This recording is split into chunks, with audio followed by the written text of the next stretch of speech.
c'est Martine Lacasse, ça me fait plaisir de vous retrouver. Pour ceux qui ne me connaissent pas encore, je vous invite à visiter mon site internet au www.martinelacasse.ca.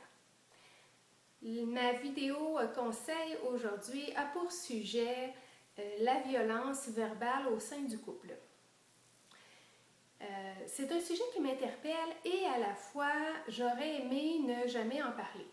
Mais comme ça me suscite vraiment quelque chose de particulier à l'intérieur parce que, en fait, j'aimerais mieux que ça existe juste pas, mais c'est pas ça dans la réalité. Il y a des gens qui subissent la violence verbale de leur partenaire, pensant que c'est comme ça que ça se passe ailleurs dans les autres relations. Et ils considèrent ça comme normal ou acceptable.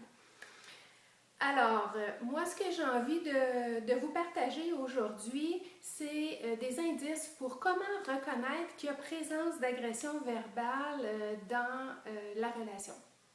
Puis comment pouvoir, premièrement, il faut la reconnaître si on veut s'en sortir et y mettre un frein. Parce que la violence verbale, si elle n'est pas stoppée, peut, pas à chaque fois et heureusement, mais escalader, débouler vers de la violence physique. C'est ça, au fond, qui n'est pas souhaitable.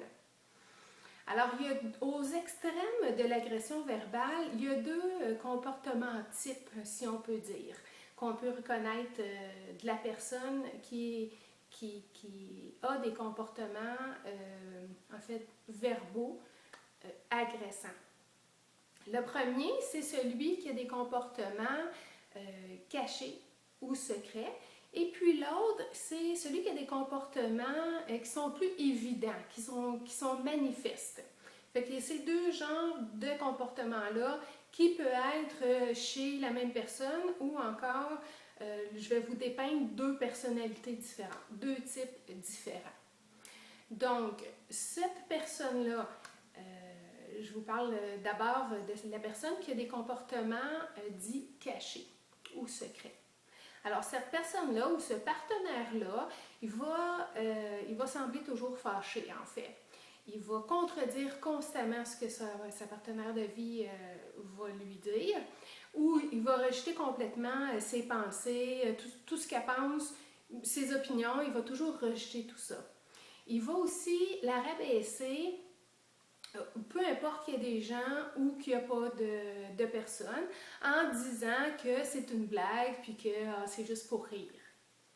C'est à ça que ressemble la personne qui a des comportements cachés de violence verbale. De l'autre côté, la personne l'agresseur en fait manifeste, l'agresseur verbal manifeste. Celui-ci, il ne va pas hésiter à insulter. Donc, il va y aller largement en insulte. Parfois même, il va y avoir une escalade de l'agression qui va aller jusqu'à amener de la violence physique. Il va aussi avoir l'habitude de donner des ordres à sa partenaire de vie. Il va la menacer. Donc, il va y avoir de l'intimidation même pour empêcher sa partenaire de s'éloigner. Il va y avoir beaucoup de contrôle dans ce type de comportement-là de l'agresseur verbal manifeste. Alors, c'est simplement pour vous dépeindre deux types de personnes. Un qui est plus caché, puis l'autre est beaucoup plus visible, plus manifeste. C'est d'ailleurs le nom qu'on lui donne.